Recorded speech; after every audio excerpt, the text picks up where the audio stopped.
Aboro, Aboye, Aboshishe, Ekabo, and welcome to another stream of the Ifa Orisha Tradition Discussion Show. Today, the topic is going to be appeasement. All right, 2 streams ago, I did paying homage, and today we are going to look at appeasement. But as usual, before I begin, I would open with the Oriki.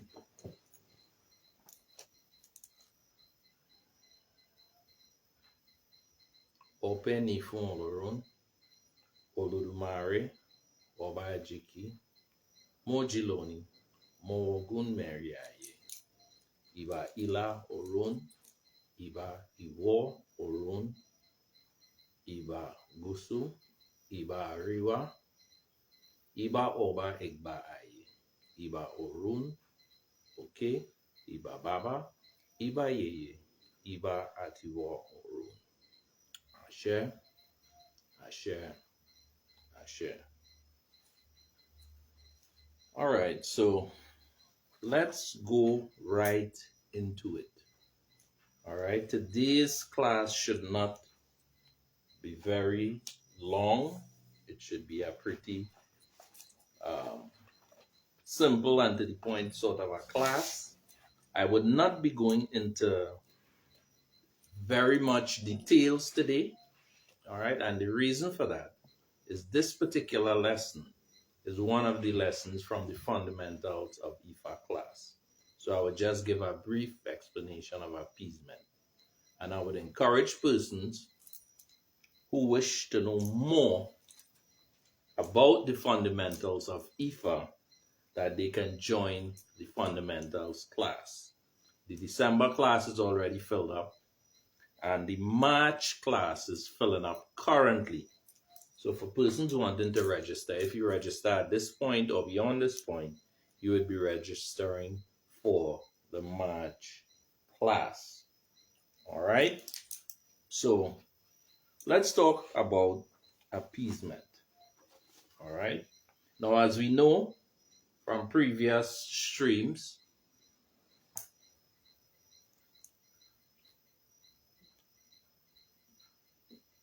appeasement, paying homage, are forms of sacrifice, right?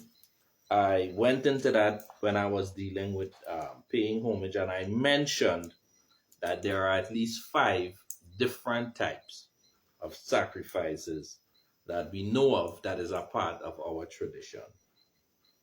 All right?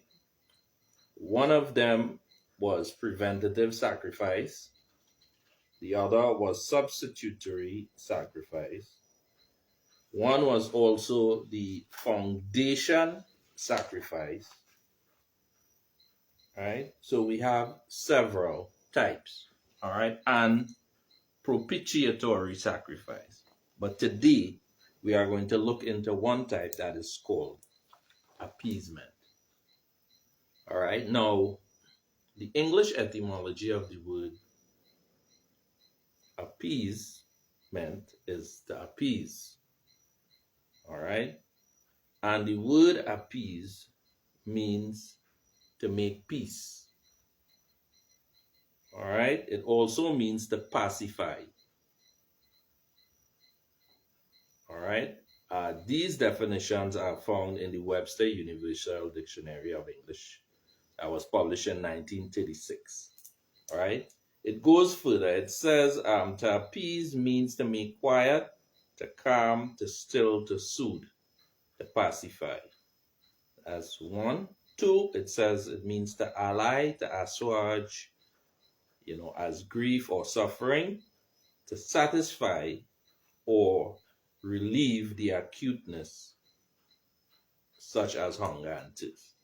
Right? Those are the examples. So, also as part of the same word appease, a part of it implies to make peace, all right, or to atone or to reconcile. All right? Now, the definition that I found in the Catholic dictionary, and as I've mentioned before, the reason that I deal with Bible, Catholicism, Islam, and all of these things is because our ancestors would have been compelled to accept many of these religions at different points in our history, as a result of which, because of the imposition of these religions, because of their worldview as African people or as indigenous people, they would have seen within some of these concepts ideas that were a part of their own worldview. All right? So when these things were being imposed on our ancestors, they would have been able to readily identify some of these concepts. All right? Now, the term as used in the Catholic Pocket Dictionary, right, was the satisfaction of a legitimate demand, reparation of an offense, a voluntary performance that outweighs the injustice done. If the performance counterbalance of the gravity of the guilt, all right, the atonement is adequate. If the atonement is done by someone other than the actual offender, but in his or her stead, it is vicarious, which means that it was delegated or deputed. All right, so what the Catholic Pocket Dictionary is saying is that what is being offered must bring about some sort of balance or counterbalance to the offense, the gravity of the offense. It also implies that it is a form of atonement. All right, and last but not least, it explains by the term vicarious that one could actually delegate someone else to perform the offering on the offender's behalf. All right, now beside the Catholic Pocket Dictionary, in the Bible, right, that was also introduced by the Catholic Church, in the book of Leviticus, verses 11 to 16, it gives a scenario where Aaron had to bring a bull for himself and his family as atonement. All right, in verse 12, it said that this particular offering had to be burnt because the fragrance that come from it being burnt would have been as an incense. It also stated that this particular offering must have to be performed behind the curtain. So that means this sacrifice had to be something that was so sacred that it had to be done in a private area where it was not for public viewing. All right, that's the idea of the curtain, to keep it private. All right, today we find a lot of our rituals and traditions are now becoming public because of social media and other things. All right, but these things, of course, should not really be like that. All right, these are things that people are supposed to use discretion in dealing with. Also, even if the sacrifice is performed, all right, in the case of an Ebo like here where they talk about the bull, the spaces that these things are performed, people should not be going there with cameras to take out photographs, whether it's to show somebody or to prove a point or whatever of that nature. All right, generally particular things are prohibited from the view of the general public, not because it is bad, but because these acts are sacred rituals that are being performed. And of course, when they are viewed by the public, it can affect the process of the rituals. All right? But let me go back to Leviticus. So, between verses 11 and 16, it illustrates with Aaron the way in which the atonement was done. This could also be seen also in Hebrews chapter 9 verses 22 in the Bible also, where it talk about, and all things are by law purged with blood, and without the shedding of blood there is no remission of sin. So for persons who belong to any of these religions, who condemn normally traditionalists and say, yeah, look, they sacrifice an animal and that is a sin and is wrong and Jesus is the last sacrifice. We know the stuff that is normally said. It is shown in the Bible that without the shedding of blood, in Hebrews 9:22, there is no remission of sin. That isn't just a rule, but it is a law. It's a law. Okay? And in the case of our tradition, we sacrifice animals. It is tabooed, which I did taboo last week. It is against the rules of the tradition to sacrifice human beings. All right? So we do not perform human sacrifices. That is prohibited. Right? But in some cases, persons who condemn us for animal sacrifices depend very heavily on human sacrifice because their religion is predicated on the sacrifice of a human being. All right? Now, Ifa teaches us about sacrifice and atonement. Right? What we are taught is that sacrifices clears the path for prayers for us when we petition to have things sent to its destination, meaning our request and the things that we are desirous of achieving through the performance of sacrifice. And again, as I've said before,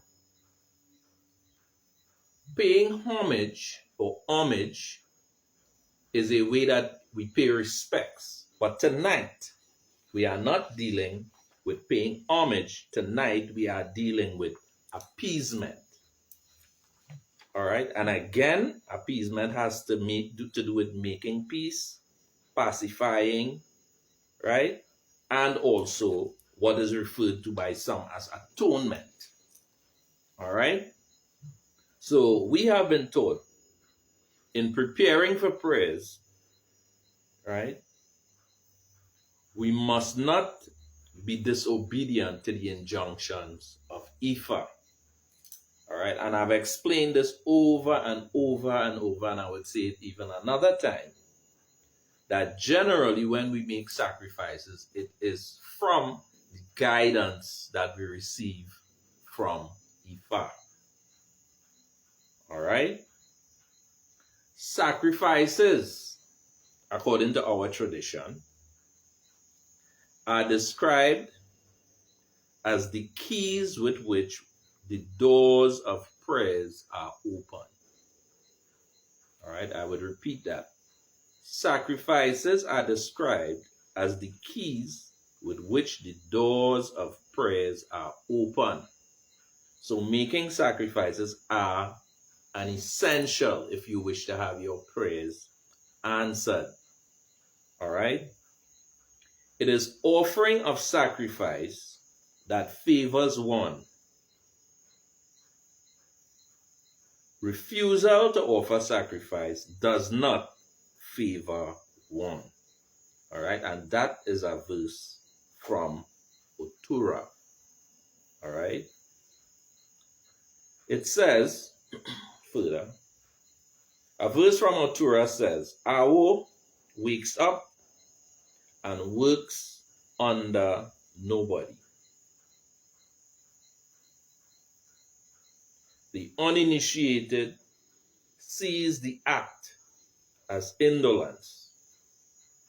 The uninitiated knows not that the person that the Awo serves is much more in everything than the rich man when he was going to Orikaro's house.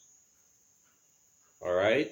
Now, the words in Yoruba for appeasing or appease is tu ninu. The word alpe fun is also used for appeasement. And petusi is also a Yoruba word that is equivalent to what we call appeasement. All right, these words and the equivalent were found in a dictionary of Yoruba English. All right, now, 2 streams ago, we dealt with paying homage. Today, we've dealt with appeasement. All right, but I will just add a little bit more. Right, but as I've said, I'm not going into too much details because these lessons are taught in the fundamentals of Ifa class for persons who are interested in learning about the fundamental aspects of Ifa. All right, to some it may seem a little bit deep, right? But what I try to do on this show is I try to discuss things so that even a person who is not an Ifa devotee can have a little bit of an understanding of it. This is why also I make reference to other religious documents like the Bible, and I also use the Catholic dictionary, pocket dictionary. All right, and I try always, as best as I could, to use etymology so that everyone could understand these concepts in the most basic and simple of terms. All right, so now I'm going to talk a little bit now about veneration. All right, now the root word for the word veneration is vener. All right, we would have heard terms like this in the term like vernal equinox. That term vener or vern means love. That's what it means. All right, so vener means love according to the concise Oxford Dictionary of English Etymology. All right, and we're going to look now at the Webster Universal Dictionary of the English Language. Of course, this book was published around 1936. I always recommend to persons who are doing reading and research that you try to get old dictionaries. The main reason for that is the older dictionaries tend to go into the origin of words. Right? Some of them would give you little ideas of when the words were first used. They would also give you a breakdown of the words. So you would see how the parts of the word was put together to form different types of, because we all know we have compound words, we have different types of words that are combination of more than one word. Then we also have, like what we're looking at now, is the root, which is the main part or the essence of the word. And in some cases, we have what we call a prefix, which is what is added before the word. And sometimes we have what is called a suffix, which is added on the end of the word. All right, it's not an English class, but in order to make sense of a lot of the words we use in English, we must study the origin and the original meaning and usage of the word. If you are reading on a subject that has a history, the topic came from a particular period of time, we have to be able to know how that word was used during those times, or else we would have a totally misconceived notion of the ideas that were expressed in the language that was used in that particular period of time. So I hope for the listeners that you understand the importance of using old dictionaries or etymology dictionaries so that we can have a clearer concept of the ideas that is being expressed in the material that you are reading or researching. Okay, so let's go back now. Let's talk about veneration. All right. The word vener or veneration, right, has its root in these Latin words such as venerare, which means to worship or reverence, or veneratio. All right. Now, the definition given by the Universal Dictionary of English says, the feeling of one who venerates, the highest degree of respect, reverence, all right, respect mingled with some degree of awe, a feeling or sentiment excited by the dignity, all right, wisdom and goodness of a person, or by the sacredness, right, of the character. All right, so that is the Webster Universal Dictionary of the English language. Now, again, I'm going to use the Catholic Pocket Dictionary. All right, and this definition of veneration is in reference to veneration of the saints. All right, because this is how the ancestors are called in the Roman Catholic tradition. All right, the people of Rome venerate their ancestors by the name of saints. They have a canon of saints for 365 days of the year, where particular persons who belonged to their religion and their group were exalted and canonized, meaning they were listed as a saint in their books of ancestors. All right, I'm trying to make things as clear as possible so that everyone could understand. All right, so when they talk about saints, they are referring to their ancestors. All right, and according to our tradition, the people we should be venerating, the people who we should be paying homage to, are our own ancestors. So let me read now what the Catholic Pocket Dictionary says for the veneration of saints.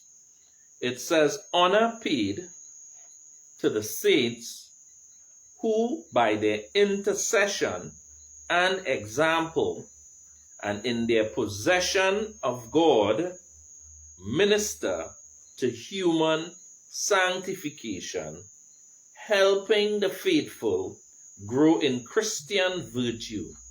Venerating the saints does not detract from the glory given to God, since what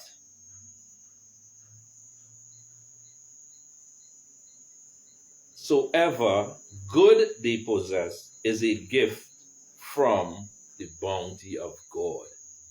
All right, that is the Catholic's definition of veneration of saints.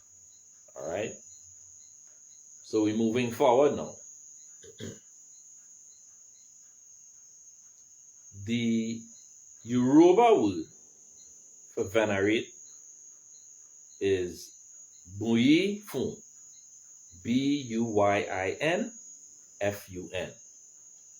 Another word for venerate is bolafun, which is Bolafun, right? Also, there is the word bo'owofun. All right, these are the various translations that I got when I used a dictionary of the Yoruba language. All right. Now, I also used other sources for veneration in Yoruba. So now we're moving from the word venerate to veneration. And we have Iyin, Iyin, Ola Pelu Eru, Olapelu And also again, we have the word Ibowofun. All right. Now, so we looked at appeasement, we looked at venerate, and I'm going to close off by talking a little bit. Well, not really close off yet, but I'm going to talk a little bit about reverence, and then I'm going to talk a little bit about sacrifice. Because you've been hearing the term sacrifice. I've explained some of it before, the 4 or 5 different types, etc., etc. But reverence is the first step for prayers in reverence. We must pay homage, all right, which is what we did 2 streams ago, to whom homage is due. The first step to give reverence to the invisible forces, those are the ones ranging from the Imole and Orisha to the ancestors. The importance of this is for them to help us correct the abnormalities in case there is any error, as human beings are fallible. Once we call upon them, give them reverence, or give reverence to them, give them honor, and let them realize that we respect them, they will surely favor us. All right, or they may do the things that we have requested on their part. All right. Now, in closing now, all right, I'm going to talk a little bit about sacrifice. All right, now sacrifice, according to the Webster Universal Dictionary of the English language, one of the definitions given is the offering of anything to God or to deity or divinity, consecratory rites. All right? That which is sacrificed and offered or consecrated to God or the divinity. An immolated victim or an offering of any kind laid upon an altar, or otherwise religiously presented in the way of thanksgiving, atonement, or conciliation. All right? Now, that is the definition that was given by the Webster Universal Dictionary of 1936. All right? Now, offering of a slaughtered animal to deity, that which is offered, right, that is given as sacrifice. Offering of a slaughtered animal to a deity, all right, or that which is offered, that is being referred to as a sacrifice. This definition is from the Concise Dictionary of English Etymology. All right, now the word sacrifice has its root in both French and Latin, in the word sacrificum, all right, from cesser, right, and faire, which means to make, All right, these word origins here that give you the language in which they were first found and loaned to English came from an etymology dictionary of modern English. All right. The illustration, of course, in the Christian Bible comes from Hebrew 9:22, which says, without the shedding of blood, there is no remission of sin. The Yoruba word for sacrifice is the word ebo, E-B-O, or rebo, R-E-B-O. All right. Of course, these would have came from the Yoruba English dictionary. All right. Now, the place of ebo, or sacrifice, cannot be measured in human life. Even someone who has great charms or medicines should not rely on them without constantly the making of sacrifice. Why? Because those things referring to the charms and the medicines can fail, whereas ebo does never fail. It never fails. All right?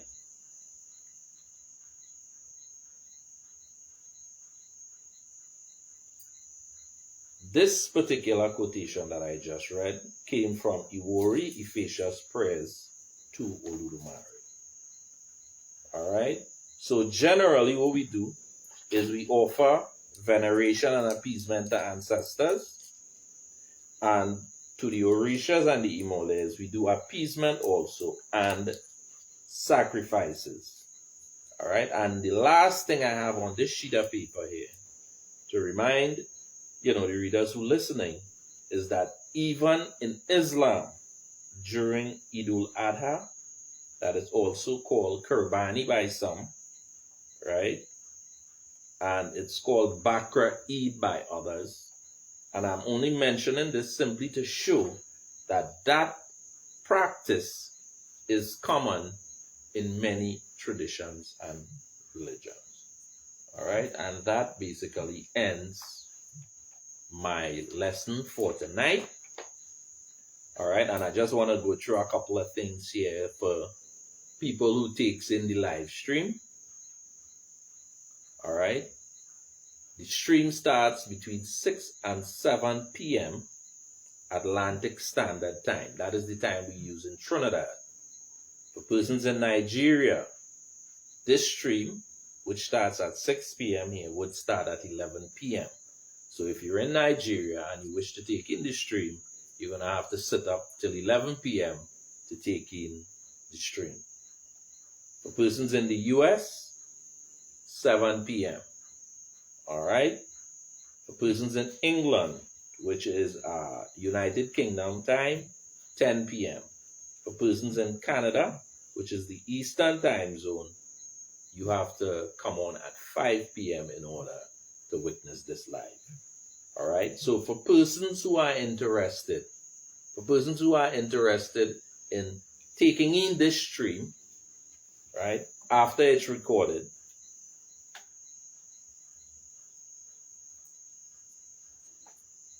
you can take in the live stream on the Ifa Orisha Tradition Discussion Group of Trinidad and Tobago on Facebook. You can take it you can hear the stream on the Grassroots Education and Entertainment Network on Facebook. Also on the Ifa Bemero, home of Ifa Orisha Tradition, on both Facebook and on YouTube.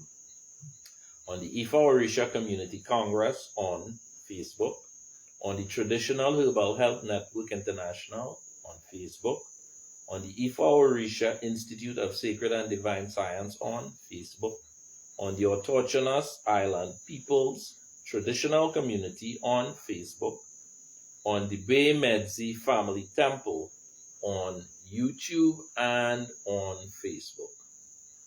All right? You can also on YouTube find it on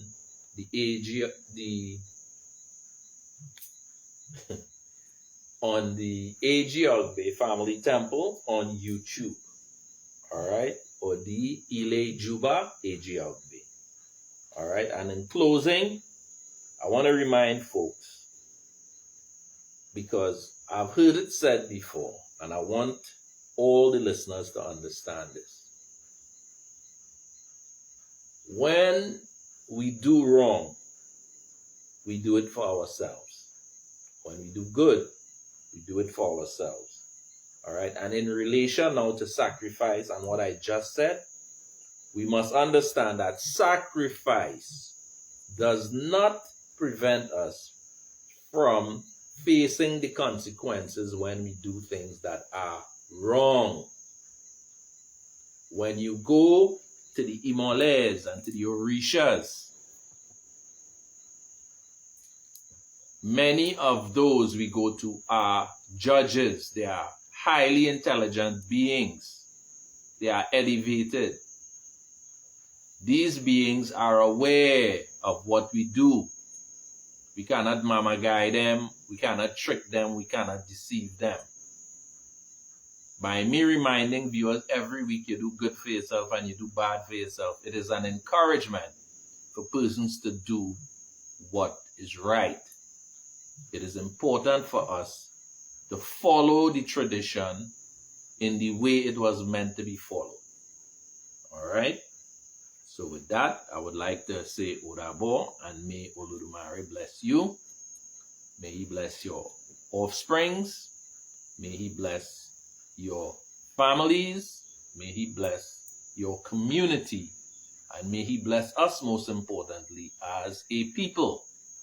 And may we have the wisdom to understand the importance of coming together for our collective good. So with that, I would like to say Odabo and see you next week.